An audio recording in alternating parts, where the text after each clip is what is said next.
Strike eagle को गिराया वो चीन में बनी थी, साथ में सैटेलाइट सपोर्ट, टेक्नोलॉजी बैकअप और वो सीक्रेट नेटवर्क जिसने ट्रंप प्रशासन की नींद उड़ाकर रख दी है।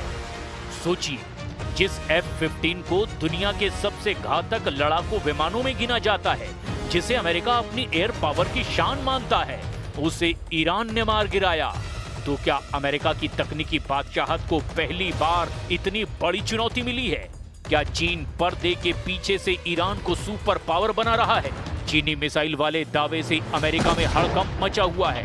अमेरिकी मीडिया के दावों के मुताबिक मई 2026 के ताजा खुफिया इनपुट्स और अमेरिकी रक्षा विभाग की जांच के मुताबिक अप्रैल 2026 में ईरान के ऊपर अमेरिकी F-15E स्ट्राइक ईगल लड़ाकू विमान को गिराने में एक चीनी मैनपैड्स यानी कि कंधे पर रखकर दागी जाने वाली एयर डिफेंस मिसाइल का इस्तेमाल हुआ था।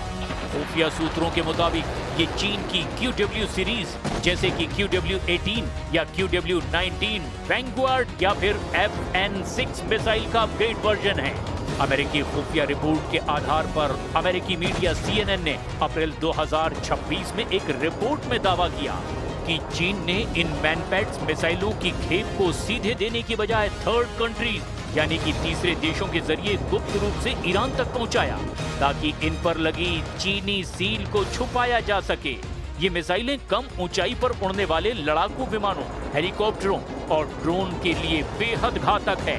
3 अप्रैल 2026 को ईरान के हवाई क्षेत्र में अमेरिका का F-15E स्ट्राइक ईगल मार गिराया गया था। इसके अलावा A-10 थंडरबोल्ट 2 को भी उस वक्त मार गिराया गया था जब वो F-15E के पायलटों को बचाने के रेस्क्यू मिशन पर लगा था। They want to make a deal. The reason they want to make a deal is they have been just beat to shit. America के 42 लड़ाकू विमान तबाह, ईरान को हराना नामुमकिन।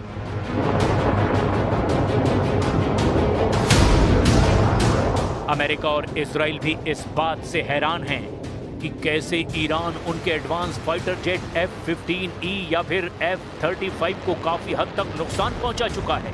अमेरिका का साफ कहना है कि रूस और चीन ईरान युद्ध में बैकडोर से जंग करने में जुटे हैं। 2025-2026 के युद्ध के दौरान जब अमेरिकी सेना ने ईरान के मिसाइल और ड्रोन गाइडेड सिस्टम को ठप करने के लिए GPS जैम किया था, तब चीन ने ईरान को अपने बेदो सैटेलाइट नेविगेशन सिस्टम का एक्सेस दे दिया था, जिसका फायदा उठाते हुए ईरान ने इजराइल और खाड़ी में मौजूद अमेरिका के लगभग 60 सैन्य अड्डों में से 48 सैन्य अड्डों पर भीषण हमला किया था और अमेरिका और इजराइल को अरबों डॉलर का नुकसान पहुंचाया। पेंटागन, जिसे अमेरिका का रक्षा मंत्रालय कहा जाता है, उसने भी अपनी रिपोर्ट में माना कि अमेरिका के 42 से ज्यादा लड़ाकू विमान, ड्रोन और हवाई तेल टैंकर तबाह हो चुके हैं। क्या ईरान ने वाकई अमेरिका और इजराइल की सैन्य ताकत का घमंड चकनाचूर कर दिया है? 8 अप्रैल से लेकर अब तक अमेरिका की तरफ से लगातार सीज फायर किया जा रहा है। ये सीज फायर ईरान की अपील या गुहार पर नहीं, बल्कि मध्यस्थों और खाड़ी देशों के नाम पर ट्रंप लगातार कर रहे हैं। हैरानी की बात यह है कि इजराइल सीज फायर नहीं बल्कि ईरान पर सीरियल अटैक करना चाहता है। लेकिन दिक्कत यह है कि 39 दिन के युद्ध में अमेरिकन सेंट्रल कमांड और राष्ट्रपति ट्रंप को अच्छी तरह से एहसास हो चुका है कि ईरान आसानी से हारने वाला नहीं है। अगर वाकई ईरान पर अमेरिका और इजराइल पूरी तरह से जीत हासिल करना चाहते हैं तो उन्हें हर हाल में ईरान को जमीन पर हराना होगा। लेकिन अमेरिकी सेना और ट्रंप दोनों बहुत अच्छी तरह से जानते हैं कि ईरान को जमीन पर हराने का मतलब है बेतहाशा खून बहाना और अमेरिकी सैनिकों की जान की बाजी लगाकर उन्हें भारी नुकसान पहुंचाना, भारी जोखिम उठाना। अमेरिका इसीलिए भी हिचक रहा है कि जब अमेरिका और इजराइल के लड़ाकू विमान ईरान पर अंधाधुंध हमले कर रहे थे, उस दौरान अमेरिका के लड़ाकू विमानों को भारी नुकसान उठाना पड़ा था। देखिए अमेरिका में जारी हुई रिपोर्ट का दावा। अमेरिका और ईरान के बीच जारी सैन्य टकराव के नुकसान के चौंकाने वाले आंकड़े सामने आए हैं। अमेरिकी कांग्रेसनल रिसर्च सर्विस यानी कि CRS की हालिया रिपोर्ट के मुताबिक इस युद्ध में अमेरिका ने अपने फाइटर जेट्स और ड्रोन सहित कम से कम 42 सैन्य विमान गंवा दिए। पेंटागन के सैन्य वित्त प्रमुख जूल्स डब्ल्यू हर्शथर्ड ने सीनेट की समिति को बताया कि सैन्य अभियान की अनुमानित लागत बढ़कर के अब 29 अरब डॉलर यानी करीब 2802.83 अरब रुपए या यूं कहें कि करीब 2.4 लाख करोड़ रुपीस तक पहुंच चुकी है। लागत में इस भारी उछाल की मुख्य वजह नष्ट हुए महंगे युद्धक विमानों की मरम्मत और उन्हें बदलने में आने वाला भारी भरकम खर्च है। अमेरिकी संसद की शोध संस्था की ओर से जारी 13 मई की इस रिपोर्ट में बताया गया कि खोए हुए विमानों में 4 F-15E स्ट्राइक ईगल लड़ाकू विमान शामिल हैं। इनमें से 3 विमान 2 मार्च को कुवैत के ऊपर फ्रेंडली फायर यानी कि अपनी ही सेना की गोलीबारी का शिकार हुए, जबकि चौथा विमान 5 अप्रैल को ईरान के आसमान में मार गिराया गया। इसके अलावा अमेरिका ने अपना सबसे अत्याधुनिक 5वीं पीढ़ी का stealth fighter jet F-35A lightning II भी गंवा दिया है। ईरानी विदेश मंत्री अब्बास अराक्ची ने सोशल मीडिया पर इस रिपोर्ट को साझा करते हुए दावा किया कि ईरान की सेना दुनिया के सबसे अचूक माने जाने वाले F-35 फाइटर जेट को मार गिराने वाली पहली ताकत बन गई है। नुकसान की इस फहरिस्त में 24 MQ-9 Reaper drone, 1 MQ-4C Triton drone, 7 KC-135 Stratotanker ईंधन भरने वाले विमान, 1 E-3 सेंट्री टोही विमान, 2 MC-130J कमांडो 2 विशेष अभियान विमान और 1 HH-60W ज़ोलिड ग्रीन 2 हेलीकॉप्टर भी शामिल है। चीन और ईरान के बीच रक्षा सहयोग बहुत पुराना है, लेकिन 2026 से चल रहे मौजूदा ईरान युद्ध के दौरान चीनी मिसाइलों और सैन्य तकनीक की सीधी सप्लाई से अमेरिका में हड़कंप मचा हुआ है। खुफिया और मीडिया रिपोर्ट्स के मुताबिक चीन ने सीधे तौर पर मिसाइलों को देने के साथ साथ ईरान को मिसाइल बनाने की सामग्री और उन्हें सटीक निशाना लगाने वाली गाइडेंस टेक्नोलॉजी भी दी है, जो ईरान के लिए गेम चेंजर साबित हो रही है। ईरान का कवच बने चीन और रूस, अरब देशों में ईरान की दहशत।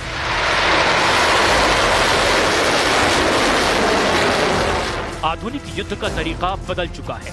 ईरान के पास लेयर्ड एयर डिफेंस सिस्टम, घातक ड्रोन और खतरनाक इलेक्ट्रॉनिक वॉरफेयर तकनीक है।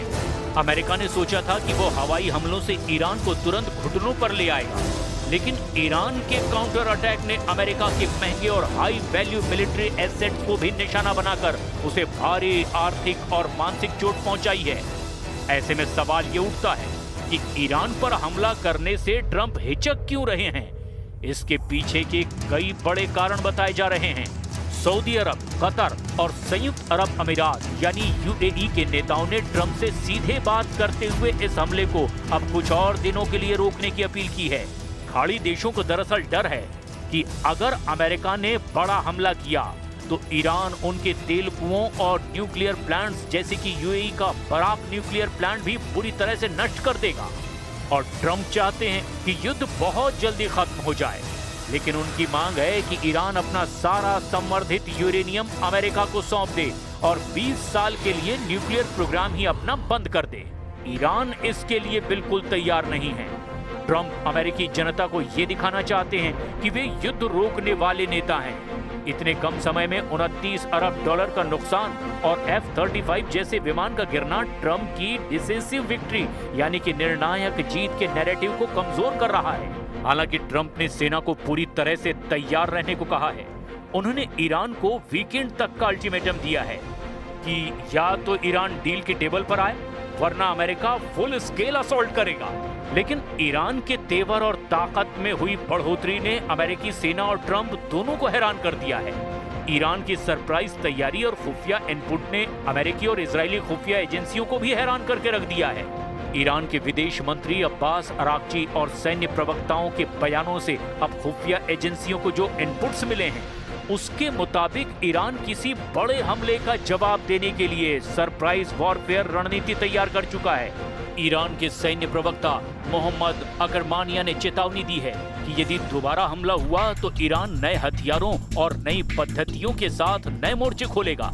इसका मतलब है कि ईरान केवल अपनी सीमाओं में नहीं लड़ेगा बल्कि पूरे मिडिल ईस्ट को युद्ध में झोंक देगा। ईरान ने अपनी सैकड़ों बैलिस्टिक मिसाइलों और सुसाइड ड्रोन को पहाड़ों के नीचे बनी टनल में लॉन्चिंग मोड पर डाल दिया है ताकि अमेरिकी सैटेलाइट्स उन्हें पहले नष्ट न कर सकें। अब ऐसे हालात में ये साफ हो चुका है कि ईरान को बारूदी हमलों से बातचीत की टेबल पर हराने की कोशिश हो रही है और इसीलिए अब ईरान को ट्रंप प्रशासन ने 29 लाख करोड़ रुपए का बेहद भारी भरकम पैकेज का लालच दिया है ताकि बदहाल ईरान अमेरिकी शर्तों के सामने झुक जाए।